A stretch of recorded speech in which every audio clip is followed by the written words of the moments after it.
परिषद पंचायत समितीच्या निवडणुका लागलेल्या आहेत. त्या राष्ट्रवादी काँग्रेस पक्षाकडून उमेदवार रिंगणामध्ये उतरले आहेत. आपण जे उमेदवार दिलेले ते सक्षम उमेदवार आहेत का, आणि असे कोणते विकासाचे मुद्दे घेऊन आपण मतदारांसमोर मते मागण्यासाठी जातात, काय सांगणार याच्या बाबतीत? आपल्या पाथरी तालुक्यामध्ये 50% वर भाग गोदाकाठचा आहे आणि राहिलेला भाग पैठणच्या डाव्या कालव्याच्या 122 कालवा जो आहे त्यावरून सगळं पोलिताखाली येतो. तर गोदाकाठचा भाग हा राष्ट्रवादी काँग्रेस पक्षाला आणि अजितदादाला कधीच विसरणार नाही. हे आमचे मोल्डस गावचे माजी सरपंच इथं, यांना विचारा की अजितदादाचं काय योगदान आहे. कारण की त्यांच्यामुळं 3-3, 4-4 किलोमीटर पाईपलाईनी जाऊन ऊसाचं क्षेत्र खूप मोठ्या प्रमाणात वाढून शेतकरी एकदम सधन झालेला आहे. त्यामुळे राष्ट्रवादी काँग्रेस पक्षाला कधीही हा भाग, हा नागरिक, हा मतदार विसरणार नाही याची आम्हाला खात्री आहे. आणि सगळे सक्षम उमेदवार राष्ट्रवादी काँग्रेस पक्षानं माननीय आमदार जिल्हाध्यक्ष राजेदादा विटेकर यांच्या नेतृत्वाखाली दिलेले आहेत.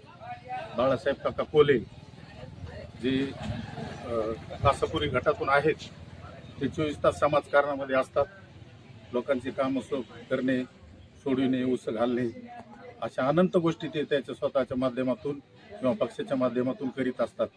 तसेच हातगाव गटातून अजिंक्य नखाते एक युवा उमेदवार आहे, जो की पार्टीचा सरचिटणीस आहे.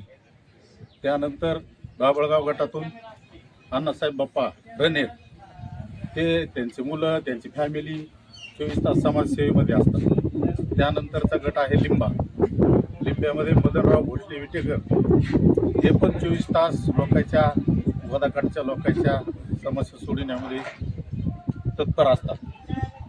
त्यानंतर अजय थोरे नावाचा आमचा एक पुन्हा युवा उमेदवार आहे देवनांद्र्यात, जो की माझ्यासोबत मागच्या टर्मला पंचायत समितीला सदस्य होता. अभ्यासू उमेदवार आहे आणि 24 तास लोकांमध्ये राहतो आणि सध्या ग्रामपंचायत पण सदस्य आहे, तो ग्रामपंचायतचा पण देवनांद्रा. त्यामुळे सर्व उमेदवार किमान आमच्या तालुक्यातले तरी एकदम सक्षम असे आमच्या राजेदादांनी दिलेले आहेत. या सर्कलमध्ये दादाकडून काही विकास कामे वगैरे करण्यात आलेली आहे का राजेदादा? हो, भरपूर प्रमाणात डीपीडीसीच्या माध्यमातून, 25-15च्या माध्यमातून, प्रत्येक गावाला आमदार फंडाच्या माध्यमातून काही ना काही निधी भरपूर प्रमाणात दिलेला आहे. बुध कासापुरी असेल, मरडासगाव असेल, पात्रगण बुद्रुक असेल, पात्रगण बुद्रुकची PSC असेल, ह्या पंचक्रोशीमध्ये भरपूर कामं त्यांनी त्यांच्या प्रयत्नातून केलेली आहे. आमदार राजेदादा विटेकर यांच्याकडून करण्यात आलेले विकासाच्या कामाच्या निमित्तानं आपल्याला याचा फायदा होईल का? हो, अवश्य. लोक विकास कामं विसरत नसतात. लोकांना हे क्षणिक गोष्टी असतात निवडणुकीच्या, पण विकास कामं लोक कधीही सामान्य माणूस विसरत नाही, मतदार विसरत नाही.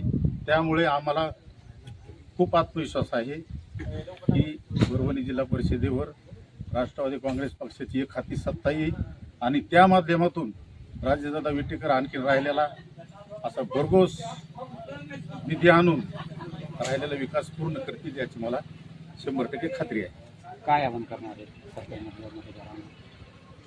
सर्कलमधल्या मतदारांना पक्षाचा एक पदाधिकारी म्हणून मी आवाहन करतो की मागचे 40-50 वर्षाचा महाराष्ट्राचा इतिहास बघा की राष्ट्रवादी काँग्रेस पक्षाचं किती योगदान आहे.